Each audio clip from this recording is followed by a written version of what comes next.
ओम नमो भगवते वासुदेवाय नमः। स्वागत है आप सबों का हमारे YouTube चैनल भक्ति से तृप्ति पर। दोस्तों, महाशिवरात्रि का दिन भक्तों के लिए भगवान शिव के आशीर्वाद को प्राप्त करने का दिन है। इस साल महाशिवरात्रि 8 फरवरी को 2024 को है। इस दिन व्रत रखे जाते हैं और शिव भगवान के पूरे परिवार की पूजा की जाती है। पूजा के दौरान महाशिवरात्रि व्रत की कथा सुनना बहुत ही फलदायी माना जाता है। एक बार माता पार्वती ने भगवान शिव शंकर से पूछा कि आपकी कृपा पाने के लिए कौन सा सबसे सरल और उत्तम व्रत और पूजा है। तब भगवान भोलेनाथ ने माता पार्वती को शिवरात्रि व्रत की महिमा, व्रत की पूजा विधि तथा उसके महत्व को बताया एवं उनके साथ ही महाशिवरात्रि व्रत की कथा भी सुनाई। तो चलिए हम सुनते हैं महाशिवरात्रि व्रत की कथा। पौराणिक कथा के अनुसार और शिव पुराण की कथा के अनुसार एक गांव में एक शिकारी था जो पशुओं को शिकार करके अपने सारा घर, अपना परिवार चलाता था। वह गांव के ही एक साहूकार का कर्जदार भी था। वह काफी प्रयासों के बाद भी कर्ज से मुक्त नहीं हो पा रहा था। एक दिन क्रोधित होकर साहूकार ने उसे शिव मंठ में ही बंदी बना लिया। उस दिन शिवरात्रि थी। शिकारी उस दिन शिवरात्रि की कथा को सुना। शाम के समय में उसे साहूकार के सामने पेश किया गया तो शिकारी ने वचन दिया कि अगले दिन वह सभी कर्ज को चुकाकर मुक्त हो जाएगा।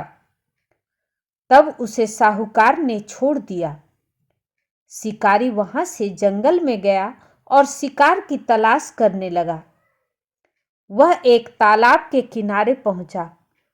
वहां पर एक बेल के पेड़ का अपना पीठ ठिकाकर बैठ गया।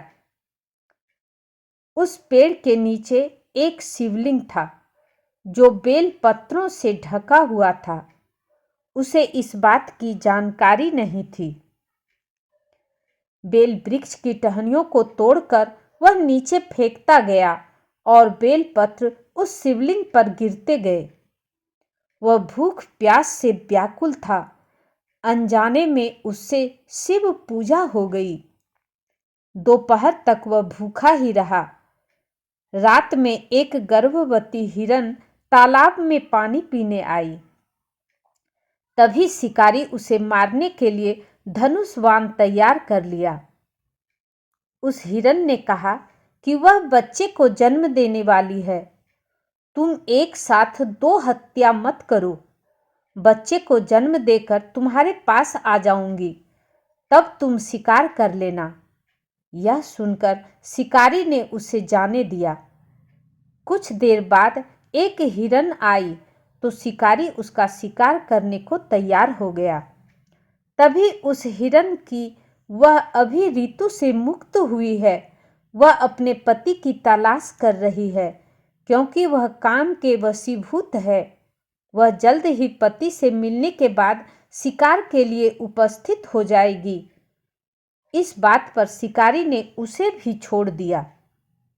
देर रात एक हिरन अपने बच्चों के साथ उस तालाब के पास आई। शिकारी एक साथ कई शिकार देखकर खुश हो गया। वह शिकार करने के लिए तैयार हो गया। तभी उस हिरन ने कहा कि वे अपने बच्चों के साथ इनके पिता की तलाश कर रहे हैं। जैसे ही वे मिल जाएंगे तो वह शिकार के लिए आ जाएगी। इस बार शिकारी उन्हें छोड़ना नहीं चाहता था, लेकिन उस हिरन ने शिकारी को उसके बच्चों का हवाला दिया तो उसने उसे भी जाने को दिया। अब शिकारी बेल वृक्ष पर बैठकर बेल पत्र तोड़कर नीचे फेंकते जा रहा था। अब सुबह होने वाली थी। तभी वहां एक हिरन आया। शिकार उसे मारने के लिए तैयार था, लेकिन हिरन ने कहा कि इससे पहले 3 हिरन और उनके बच्चों को तुमने मारा है, तो उसे भी मार दो, क्योंकि उनका वियोग सहन नहीं होगा। यदि उनको जीवन दान दिया है तो उसे छोड़ भी दो। परिवार से मिलकर तुम्हारे समक्ष उपस्थित हो जाऊंगा। रात भर उपवास, रात्रि जागरण और अनजाने में बेल पत्र से शिवलिंग की पूजा के प्रभाव से शिकारी दयालु हो गया था।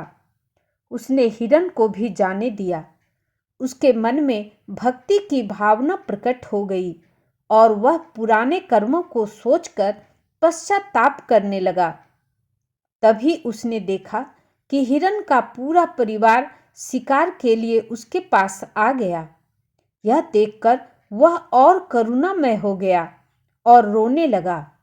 उस शिकारी ने हिरन परिवार को जीवन दान दे दिया और स्वयं हिंसा को छोड़कर दया के मार्ग पर चलने लगा। शिव कृपा से वह शिकारी तथा हिरन का परिवार मोक्ष को प्राप्त हुआ। तो प्रेम से बोलिए, हर हर महादेव, ओम नमः शिवाय।